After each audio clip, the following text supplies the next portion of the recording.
Wilt u met Mattheus evangelie hoofdstuk 15 openen in uw Bijbel. Mattheus evangelie hoofdstuk 15.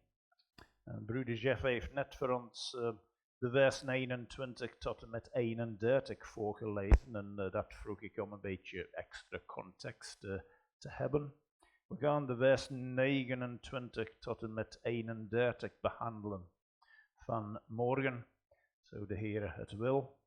En ik nodig iedereen uit om samen met mij te luisteren naar wat de Heer tot ons te zeggen heeft in dit schriftgedeelte. Nu, wij leven in een wereld van vele leugens, jammer genoeg. Vele leugens. En dat is gewoon een gevolg van de zondenval.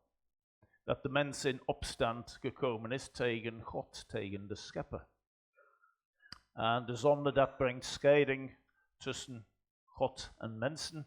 En de dood is de wereld binnengekomen.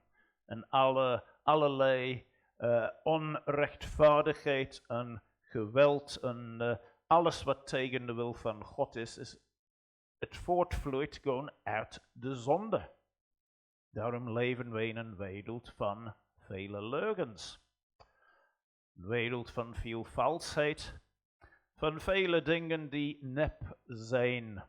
En de sociale media geeft ons talloze voorbeelden van zulke dingen. Foto's die eigenlijk geen vertegenwoordiging zijn van wat wordt beweerd. Een of ander evenement gebeurt in de wereld en een foto wordt geplaatst door iemand op de sociale media met een bewering dat het recent is. Realiteit is ofwel opgemaakt of is van een scène jaren terug in een ander land zelfs. Dat is maar één voorbeeld. Denk terug aan de tijd toen de COVID bij ons was.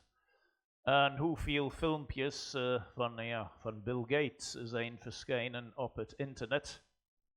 En hoeveel debatten waren, is dat Bill Gates of niet? Waren dat valse filmpjes of niet? Bill Gates, de stichter van de computerreus Microsoft.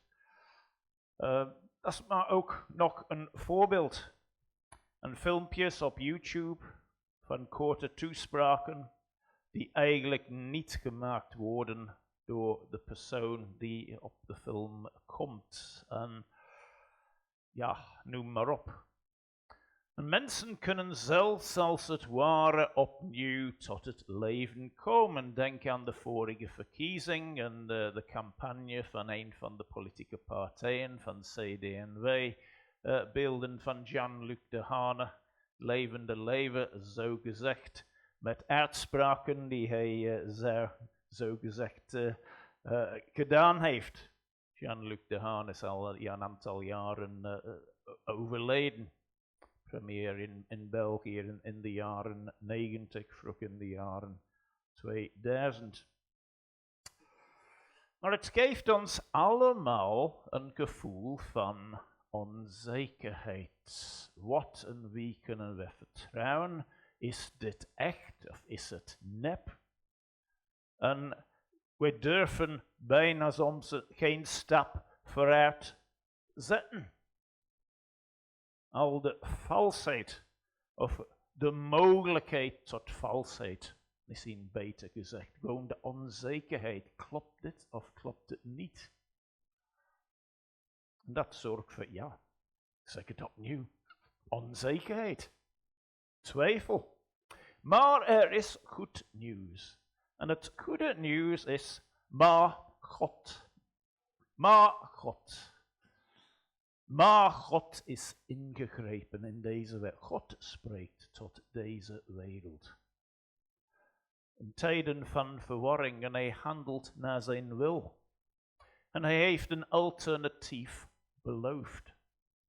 En dat alternatief is het koninkrijk van God. En het koninkrijk van God, dat heeft te maken met zijn heerschappij, zijn regering als het ware. Vrijwel iedereen van ons heeft ooit de woorden van een bekende gebed uitgesproken tijdens ons leven. Uw koninkrijk komen. Ja? Een stukje van onze Vader. Uw koninkrijk komen. En hoe zouden we dat merken? Wat zijn de tekenen? Maar in de Bijbel kunnen we 5 tekenen vinden van de aanwezigheid van Gods koninkrijk. De verkondiging van het evangelie rond de ganse aarde. Dat is eigenlijk in principe al 1 keer gebeurd. Ja, het evangelie heeft bepaalde landen bereikt en de gemeente is later uitgestorven. Dus die landen moeten opnieuw bereikt worden. Dat is wel waar, maar in principe is het evangelie al de wereld rond geweest. Dus de verkondiging van het evangelie wereldwijd. Een tweede teken van het koninkrijk van God is de vergeving van zonden. Dat wordt uitgesproken, dat wordt gegeven door de Heere Jezus. Een derde teken daarvan is de val van de Satan, dat hij ontroond wordt als het ware. Satan, een gevallen engel in de Bijbel, de aanklager van Gods kinderen. En als u probeert om de Heere Jezus te volgen in deze wereld, weet u ook, of hoop ik dat u het weet, dat de Satan probeert om alles te doen om u van de Heere af te leiden, u te ontmoedigen, in de weg te komen, uw pogingen om de Heere te volgen te dwarsbomen, wat dan ook. Maar de val van de Satan, uiteindelijk heeft de Heere dat tot stand gebracht aan het kruis toen hij stierf. Er is nog een vierde teken van de aanwezigheid van het koninkrijk van God en dat is het uitdrijven van demonen. Nou, je kunt hen de maten van de Satan noemen. Zij zijn ook de andere gevallene engelen die ook in opstand kwamen tegenover de Heere. En een vijfde teken van de aanwezigheid van het koninkrijk is het verrichten van wonderen en tekenen. En dit zien wij in onze tekst van morgen, Mattheus 15, vers 29 tot en met 31. En Jezus hier, hij toont zijn macht. Hij geeft nog een bewijs, als nog meer nodig was, dat het koninkrijk gekomen was met zijn eerste komst. Het koninkrijk van God, dat is zowel tegenwoordig als toekomstig. Het wordt steeds verder uitgebreid en het zal op een dag voltooid worden. De heerschappij van de Heere, dat zal volledig openbaar worden voor iedereen. Maar de Heere Jezus, hij geeft de Heer wat wij kunnen noemen als voortekenen daarvan. Nu, de titel van de boodschap van morgen is Jezus toont zijn macht. Jezus toont zijn macht. En de boodschap van morgen, niet te vergeten. Wat is een samenvatting van deze prediking van morgen? Wel, dat kan ik in 3 woorden samenvatten. Dat is ook heel nuttig. Het koninkrijk komt. Het koninkrijk, ja, het is gekomen met de komst van Jezus. Steeds aan het komen, aan het uitbreiden. Op een dag zal het volledig voltooid worden. Het koninkrijk komt. Nu, vorige keer waren we bezig met de vers 29 tot en met 28. En wij zagen in die tekst verrassende dingen. Waarom? Wel, er was een vrouw uit dat gebied van Tyrus en Sidon, buiten de landsgrens van Israël. Een Canaanese vrouw. Zij kwam naar Jezus en het lijkt alsof de Heere haar niet wilde ontvangen. Dat was onze eerste indruk. Hij zei geen woord eerste keer. Tweede keer zei hij, oh ja, ik ben alleen gezonden naar de verloren schapen van het huis van Israël, naar de Joden. Daar in vers 24. Nou, de vrouw bleef komen en bleef smeken met de Heere. Zij kwam voor haar dochter, die bezeten was door een demon. En zij blijft vragen. En de derde antwoord van Jezus wordt dus niet behoorlijk het brood van de kinderen te nemen en naar de hondjes te werpen.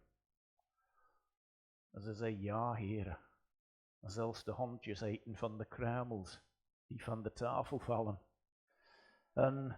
En weet je wat? Het antwoord nu van de Heere Jezus vinden wij nergens anders in het Nieuwe Testament. Nergens anders in de Bijbel trouwens. U heeft een groot geloof. Ja, de eer is aan deze vrouw, Canaanese vrouw uit de heidenen, om die woorden van de Heere te horen. U heeft een groot geloof. Nu eigenlijk, laat ons eerlijk zeggen, er wordt veel te veel mensenverering, zelfs in de christelijke wereld, in de evangelische wereld. Die en die heeft een groot geloof. Dat is een grote man, God, grote vrouw. Nu, we moeten broeders en zusters eren, respecteren, bemoedigen enzovoort. Dat is heel belangrijk. Maar het is niet de bedoeling dat wij een ophemelen in de plaats van de Heere. Het is de Heere die lof en eer moet krijgen. Maar de Heere zelf, hij zegt het hier. O vrouw, groot is uw geloof. En zo groot was haar geloof. Ze ging gewoon zomaar naar huis. Ze geloofde Jezus. Ja, mijn dochter zal in orde zijn intussen. Ze wist het niet, de dochter was thuis. Nu, ik zei vorige week, de Heere is gekomen, ja, voor Joden ook voor heidenen. En als wij ooit het idee kregen dat dat gewoon een eenmalige uitzondering was, dat is maar één vrouw uit de heidenen. Wel, kijk naar onze tekst van morgen. Een ganse menigte, een massa volk. Het is duidelijk, het gaat hier ook nog een keer om de heidenen. Jezus vertrok, vandaar kwam bij de zee van Galilea, gebied van de heidenen. Marcus in zijn evangelie, in de paralleltekst, Marcus 7, 31, hij noemt het de Decapolis. Dat waren 10 steden die Griekstalig waren, niet Aramees dus, die heidense steden waren. Sommige commentatoren denken ze hadden een officiële verbond of akkoord, om dat onder de wet te vestigen. Ja, dat kan ik niet bevestigen eigenlijk, maar het is duidelijk, zij waren heidense steden. Stukjes van Galilea waren heidens gebied. Dus, Jezus, hij bedient nu een massa heidenen. Hij kwam voor de Joden, maar hij kwam ook voor de heidenen. Alles op zijn plaats, kom steeds terug naar dat punt. Maar mijn eerste punt van morgen in deze tekst hier is Jezus zoekt naar mensen. In vers 29 lezen wij Jezus vertrok vandaar, dus van Tyrus en Sidon. Die 2 steden liggen waar liggen ze? In huidig Libanon. Komt terug richting Galilea. En hij kwam bij de zee van Galilea. Dat was een gemengde bevolking, Joden en heidenen. Maar het gebied waar hij nu is, was eigenlijk heidens gebied. En hij klom de berg op en ging daar zitten. Dus hij was in de open lucht, op een plaats dat bereikbaar was voor iedereen. Maar misschien niet voor kreupelen en anderen met een bepaalde lichamelijke handicap. Maar in principe was hij bereikbaar. Hij ging niet naar een privé-locatie. Hij sloot zich niet af. Hij wilde onder de mensen komen. Hij maakte zichzelf bereikbaar. Hij was niet in een paleis afgesloten met een leger van bewakers om iedereen buiten te hebben. Dat absoluut niet. Jezus zoekt naar mensen. Dus gaat hij naar een plaats die bereikbaar is. Op een berg en hij ging daar zitten. Dat was de gewoonte van leraren vanuit Gods woord in de tijd. Nu, om praktische redenen doen we dat niet. En wel, je kunt dat begrijpen. Als ik nu zou gaan zitten hier op de grond, dan oké, u hoort mijn stem nog, maar dan ziet u mij niet meer. En ja, in feite, dat is ook een belemmering. Maar Jezus, hij ging zitten. Hij wilde mensen zoeken. Hij wilde onder de mensen komen. En hij wilde, ik herhaal dit punt, hij wilde zijn boodschap ook naar de heidenen brengen. De zee van Galilea was gebied van de heidenen. De Decapolis, dat betekent 10 steden, letterlijk. Jezus wil zijn boodschap naar alle mensen brengen. Nu, het is wel waar, de Joden hadden een speciale plaats in het plan van de Heer. Als wij daar het Testament openen, merken we dat is duidelijk. En het Joodse volk, of het volk Israël, als je die uitdrukking liever hebt, zij hadden 3 taken. Ze moesten eerst zijn volk zijn, een getuigenis voor al de andere volkeren rondom. Zij moesten het woord van de Heere bewaren en ontvangen ook eerst natuurlijk. En de Messias moest ook voortkomen uit dat volk en vooral uit de stam Judea. Nu, de Messias voortkomen, daarmee bedoel ik naar het vlees. Wat zijn menselijke natuur betreft, Jezus is volledig God, hij is volledig mens. Als God heeft hij geen begin en geen einde. En natuurlijk als persoon, qua zijn menselijke natuur, dat had wel een begin. Zoals ons leven een begin heeft. God heeft geen begin en geen einde. Een mens heeft een begin en geen einde. Een dier heeft een begin en een einde. Dat is een verschil. Dus Jezus, hij kwam uit de stam Juda, nakomelingen van David en van Abraham, maar is altijd naar zijn menselijke natuur, niet als God. Dat is een belangrijk verschil. Dus de Joden hadden een speciale plaats in het plan van de Heer, dat is duidelijk, maar het was altijd het plan van de Heer om ook de heidenen te bereiken met het evangelie. Dat vinden wij in verschillende plaatsen in het Oude Testament, voorspellingen daarvan. We lazen ook, een van de schriftlezingen was Psalm 72 vorige week. We lezen daarin, alle koningen van de aarde zullen hem aanbidden. En dat is een profetische tekst over de Heere Jezus en zijn eeuwige heerschappij. De koningen, de meerderheid, zullen vanuit de heidenen komen. Zij zullen hem ook aanbidden. Denk aan de profeet Jona. Nu, we kennen iets over Jona. De man die probeerde om weg te lopen van God. Dat lukte hem niet en hij kwam in de problemen. Maar hij werd gestuurd, waar naartoe? Niet naar Israël, niet naar zijn eigen, maar naar de heidenen. Naar de Ninevieten. Nineveh, hoofdstad van Assur en de Assyriërs Dat was de grootste wereldmacht in de dagen van Jona. Daar moest Jona naartoe. Denk aan de profetieën in Jesaja 8 en 9 over de geboorte van onze Heer. En wat wordt verteld over Galilea, het volk dat daar woont in de duisternis. Ze hebben een groot licht gezien, de heidenen. Denk aan de geboorte van Jezus. Uiteraard Jozef en Maria waren bij en dan kwamen de herders, Joden, uit de buurt.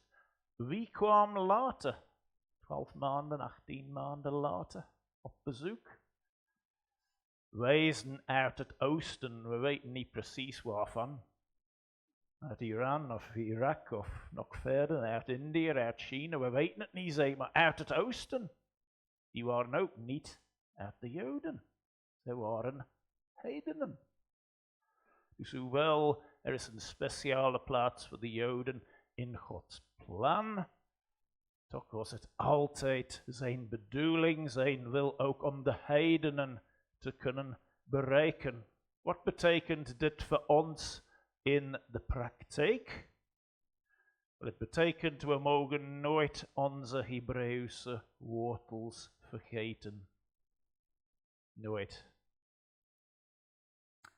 De Heer heeft dat volk gebruikt om het evangelie te brengen, om de Messias voort te brengen. Dat mogen we nooit vergeten. Maar we moeten ook het woord brengen aan iedereen. Iedereen heeft het nodig om over de Heer Jezus te horen. Jezus zocht hier naar mensen. Hij wil in contact komen met mensen. Wij moeten ook het woord brengen aan iedereen die rondom ons is. Niet altijd zo vanzelfsprekend in deze dagen. De een is heel onverschillig en de ander heeft het veel te veel druk om te luisteren. De andere wil direct van onderwerp veranderen. Als wij proberen, is niet zo evident, maar wij proberen, wij vertrouwen op de Heer en wij bidden dat de Heere God harten en zielen zal openen om naar zijn eeuwig woord, het woord der waarheid, te luisteren. Jezus zoekt naar mensen. Wij moeten ook het woord aan mensen doorgeven. Een tweede punt van morgen is Jezus geneest. Wat lezen wij in vers 30? Er kwamen grote menigte naar hem toe. En zij hadden kreupelen, blinden, mensen die niet konden spreken, en verlamden bij zich, en vele anderen. Ze legden ze voor de voeten van Jezus en hij genas hen. Jezus geneest. Grote menigte, massavolk, ontelbaar bijna. Misschien anders had Mattheus dat opgeschreven, hoeveel ze waren. Maar ze waren niet te tellen, massavolk. Massa. Kreupelen, blinden, mensen die niet konden verlamden en vele anderen bij. Zieke mensen. Jezus genas hen. Nu hier is een interessante punt. Als het over het menselijke lichaam en gezondheid gaat, kunnen we vaak in gesprek komen, ook met ongelovigen. Een aantal dagen geleden luisterde ik naar een webinar, het was op predikanten gericht. Dat is interessant. De persoon die webinar leidde, hij maakte een interessante opmerking. Als je denkt aan onderwerpen voor predikingen, denk niet te ver. Het is soms een beetje vanzelfsprekend. En hij stelde een aantal interessante vragen. Wanneer hebt u voor de laatste keer een prediking over voedsel gehoord? Voedsel. En waarom is dat belangrijk? Wel, dat verbindt iedereen. U heeft ooit, tenminste 1 keer in uw leven, voedsel gegeten, vermoed ik. Anders zou u niet hier zijn, ja. U zou in het mortuarium zijn, ja. U zou hier niet zijn. Voedsel, dat is iets, dat is algemeen aan alle mensen. De Bijbel heeft dingen te vertellen over voedsel. Hoe wij het eten en welke hoeveelheden. Dan wordt onze ingesteldheid voedsel, heel eenvoudig. Nog een vraag werd gesteld. Hoe moet ik naar een prediking luisteren? Dat doen christenen veel. Ja, misschien zou ik die uitdaging moeten opnemen. Prediking daarover zeggen, maar iets wat christenen in feite iedere zondag doen. Als ze niet in slaap vallen tenminste. Ja. Maar diegenen die wakker blijven om naar de prediking te luisteren, ze horen het. Ja. En hoe doen we, was de bedoeling? Maar ook zo'n onderwerp is lichamelijke gezondheid. Het lijkt zo vanzelfsprekend. We zijn allemaal daarmee bezig, we hebben allemaal een lichaam. En het verbindt ons een stukje ook met ongelovigen. Vele mensen beseffen dat bepaalde dingen goed zijn voor hun gezondheid. Bijvoorbeeld genoeg water drinken. Ademhalen op de correcte manier vanuit de buik en niet vanuit de longen. Iemand die te hoog probeert ademen, krijgt rap tekort aan adem in plaats van vanuit de buik goed. Ja, snap je wat? Correct ademhalen. Nog iets. Stress vermijden, dat is soms moeilijk in ons modern leven. En ik denk soms onze digitale wereld creëert meer stress dan het vermijdt. Maar ja, dat is wat het is. Voldoende beweging hebben. Buiten gaan, ja, wandelen of joggen, als je echt sportief bent. Ja. Al die dingen, ongelovigen ook, zij beseffen die dingen zijn goed voor ons, die zijn gezond. Ze vormen een soort brug voor een gesprek. En mensen geven ook meestal toe, ja, soms hebben wij lichamelijke, fysieke noden. Ik denk velen van ons hebben de laatste 2-3 maanden ooit een keer een verkoudheid gehad. Kans is heel hoog in de winter, dat is de realiteit. Een aantal heeft keelpijn gehad. Nog ernstiger, een aantal heeft misschien de griep gehad. Er zijn ook andere toestanden, andere ziektes. Sommigen terminaal wat de mens betreft. Ja, God weet altijd een oplossing. Voor hem is er niet terminaal in zijn oog, maar in onze oog zijn die dingen terminaal. Nu, wat wij leren vanuit deze tekst, en ik ben nog onder het punt Jezus geneest. Jezus denkt aan de noden van mensen. Hij heeft het gezag en de macht om te genezen. Dat doet hij ook, dat deed hij hier ook. Hij geneest niet altijd, dat merken we ook in de evangeliën. Soms kwamen massa's mensen tot hem om genezing te zoeken, maar hij ging naar de volgende steden en dorpen, hij ging verder. Hij liet hen achter, ja, in zijn soevereiniteit had hij zijn reden daarvoor. Maar de Heer Jezus heeft compassie. Hij denkt aan onze lichamelijke zwakheid, onze tekortkomingen.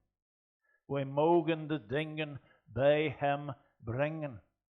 Wat lezen we hier aan het einde van vers 30? Zij legden ze, al deze mensen, kreupelen, blinden enzovoort, zij legden ze voor de voeten van Jij en hij genas hen. hij genas hen. Nu staat hier niets over hun geloofstoestand, of hadden zij al voor hem gekozen? Waren ze al zijn dat weten we niet. Sommigen kwamen misschien gewoon enkel uit wanhoop. Ze waren al naar de dokters geweest en het heeft niets opgeleverd. En ze hoorden over deze Jezus. Dus ze gingen, sommigen misschien, uit wanhoop. Hoe proberen wij naar hem te gaan? Ze beseften, ja, mijn lichaam is niet in orde. Ja, als we diep nadenken, weten wij al, ons lichaam is toch aan het afsterven.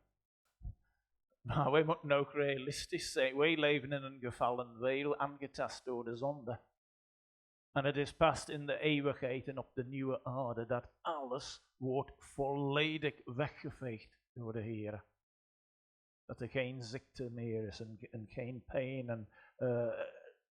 en geen andere lichamelijke aandoeningen. Maar we mogen de dingen bij de Heer in gebed brengen. De Heer Jezus, hij genas hen. Hij genas hen. We bidden voor mensen tijdens onze bidstonden.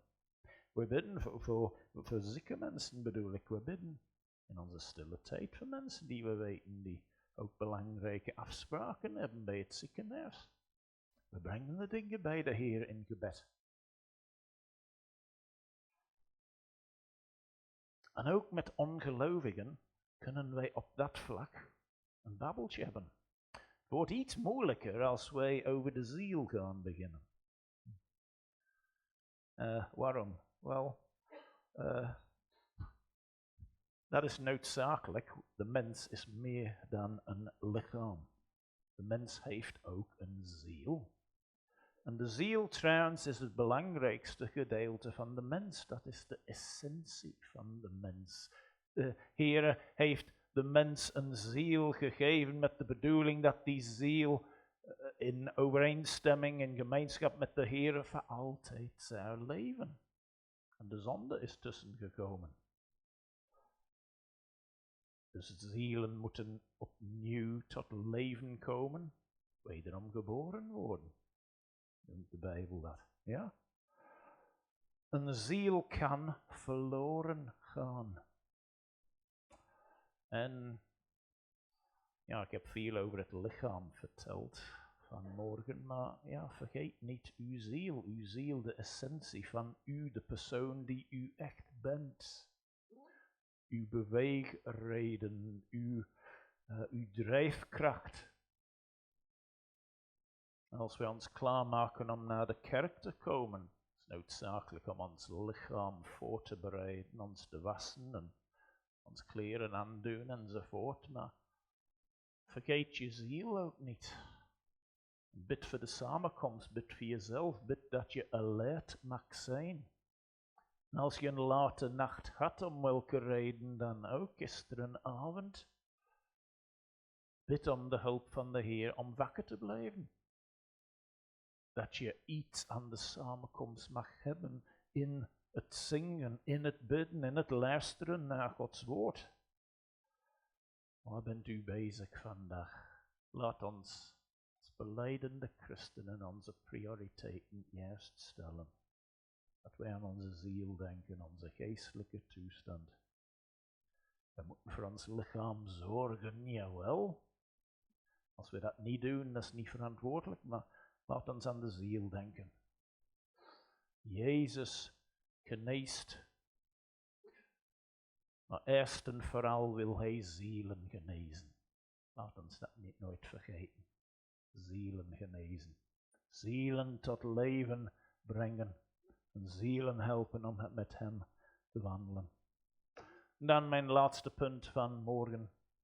Jezus, hij ontvangt lof en eer. Lof en eer. Wat deden de menigte? Wat deed de menigte? Ja? Ze verwonderden zich. Ze waren verrast. Verrast. Wauw. Zelfs een jonge man voor de allereerste keer verliefd worden op een meisje. Of ziet dat voor de eerste keer. Ja, liefde op het eerste gezicht. Uit verhalen wat je hoort en leest, dat kan blijkbaar. Maar die keek naar, die dacht, oh wauw, wie is dat? En hij vraagt al zijn vriend, wie is zij? Oh. Verrassing, ja, een wow-factor. Maar ze gingen verder. En beter ook, ja. Zij verheerlijkten de God van Israël. Hè? Ik zal de vers 31 opnieuw volledig voorlezen. Zodat de menigte zich verwonderde toen ze zagen dat zij die niet hadden kunnen spreken, konden spreken. De verlamden gezond waren, kreupelen konden lopen, de blinden konden zien. En zij verheerlijkten de God van Israël. Denk, die reactie, dat is ook een bewijs dat ze heidenen waren. Dat is de God van Israël. Ook onze God. Aanbidding is een reactie op iets. Een wonder van de Heere, in dit geval genezingen. Het kan zijn een reactie op een daad van compassie die de Heere deed en hij gebruikt iemand anders om dat te doen, om u te helpen. Het kan zijn een ontdekking van iets nieuws in zijn woord. Of een besef van wie de Heere God is, al zijn eigenschappen. Zijn genade, zijn heiligheid, zijn soevereiniteit, zijn almacht, zijn langmoedigheid, enzovoort, enzovoort. Ik denk vorig jaar, 2 jaar terug intussen, deed mij een lange serie, 17 studies over de eigenschappen van God. En we hebben 1 iedere keer genomen. Enerzijds kunnen we God niet uit elkaar scheuren, maar we focusten iedere keer op 1 eigenschap. En ik hoop en ik bid dat wij ook deugd daaraan hadden. Maar dat kan ook zijn een aanzet tot aanbidding. Je leert iets, je merkt iets wat je nooit besefte, of iets wat je nooit gehoord had. Iets dat in je stille tijd tot je komt, dat moet voedsel zijn voor aanbidding. Het is belangrijk dat wij focussen ook op feiten. Wie de Heere is,